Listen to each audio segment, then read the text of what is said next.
कि जो राजभर जी हैं, ओम प्रकाश राजभर के, उन्होंने कहा रंपत नौटंकी के एक होते थे, रंपत हरामी एक नौटंकी चलती थी। तो उन्होंने कहा कि इस समय राजनीति के वही जो है जोकर बन के रह गए हैं, या चाचा शिवपाल फिर से एक साथ लाने में बड़ा रोल उनका हो सकता है। ऐसी कोई अंदर खाने से बात चल रही है। चाचा राजनीतिक दोस्ती अपनी जगह है, व्यक्तिगत दोस्ती अपनी जगह है, अच्छे संबंध हैं। तथा एक टारगेट मिला था कि आप दारा सिंह चौहान को और घोषित सीट जितवा के लाइए और मंत्री बनिए।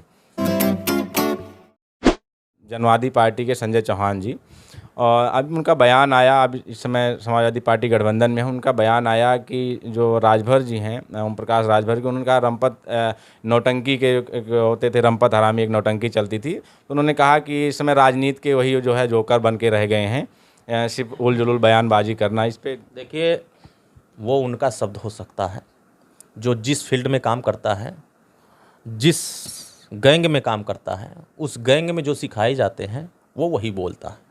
सुहेलदेव भारतीय समाज पार्टी का चरित्र यह नहीं है किसी को कुछ बोलना, कोई कुछ। हमारा चरित्र ये है जनता के साथ विश्वास करना, जनता को सुरक्षा देना, सम्मान देना। और हमारे साथ जनता नहीं होती तो ऐसे जिसको कोई नहीं जानता है वो भी हमारे ऊपर नहीं बोलता। अच्छा, एक आखिरी सवाल, ये राजनीति में अस्थायी दोस्त और दुश्मन नहीं होता, ये तो है, और कब कहाँ कौन हो इसकी भी कोई गारंटी नहीं है। क्या भविष्य में समाजवादी पार्टी के साथ फिर सुभाषपा गठबंधन हो सकता है? राजनीति में कुछ नहीं कहा जा सकता है, राजनीति संभावना को होता है। राजनीति में कब कौन सी परिस्थिति बन जाती है कोई नहीं जानता, और राजनीति बनती बिगड़ती समीकरण होते हैं। अभी हम एनडीए के साथ मजबूती से खड़े हैं। भविष्य में न आप बता सकते हैं न हम बता सकते हैं कि आज से 10 साल बाद क्या होने वाला है या 5 साल बाद क्या होने वाला है। G20 का सम्मेलन हो रहा है, विश्व के लोग भारत में आ रहे हैं, विश्व की पहचान, भारत की पहचान विश्व स्तर पर जा रहा है। लेकिन INDA गठबंधन वाले क्या विश्व में पहचान दे रहे हैं?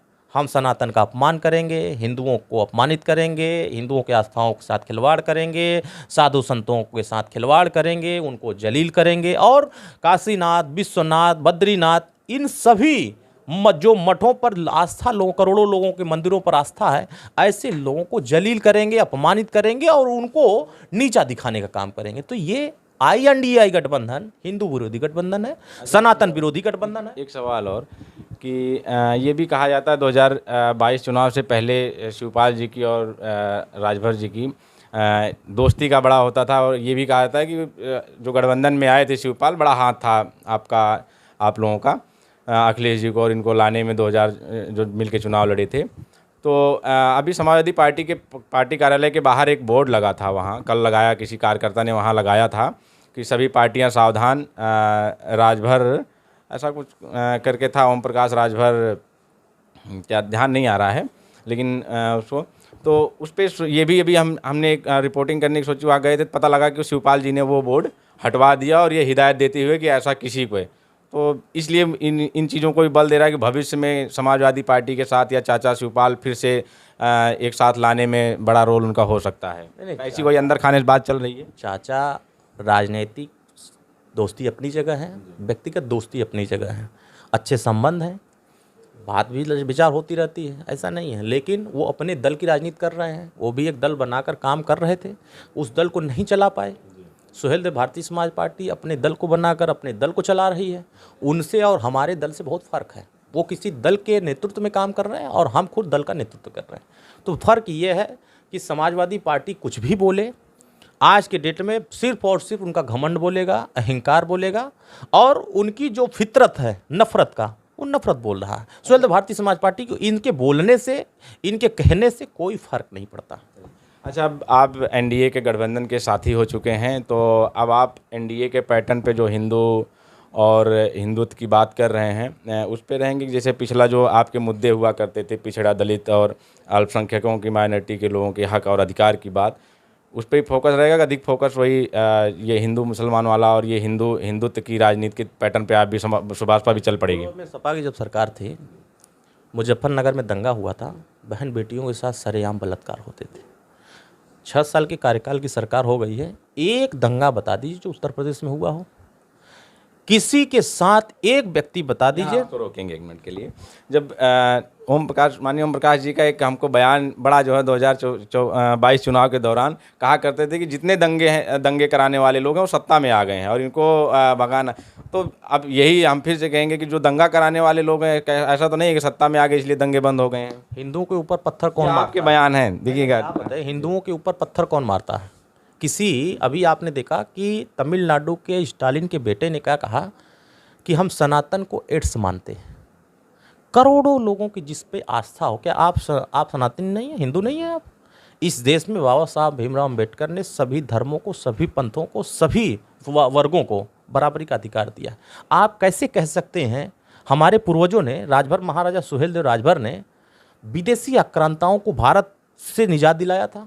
जब हमारे पूर्वजों ने सनातन की रक्षा किया है, हम तो सनातन संस्कृति को मानते हैं ना, और हमारे पूर्वजों ने जिस तरीके से अंगड़ाई लिया था विदेशी आक्रांताओं से, आज के डेट में क्या उनकी भूमिका लोग मानते हैं? इसीलिए मैं कह रहा हूं कि जो स्टालिन के बेटा मान रहे हैं, जो INDA गठबंधन में शामिल दल हैं, क्या समाजवादी पार्टी ऐसे बयान देने वालों को समर्थन करती? आप छोड़ दीजिए, उन्हीं की पार्टी में मौर्या जी ने क्या कहा कि ब्राह्मणवाद इस देश में ब्राह्मणों की सबसे गहरी खाई है। क्या श्री अखिलेश यादव जी पत्नी ने क्या बयान दिया कि नहीं, हम सभी वर्गों को, सभी धर्मों को मान रहे हैं?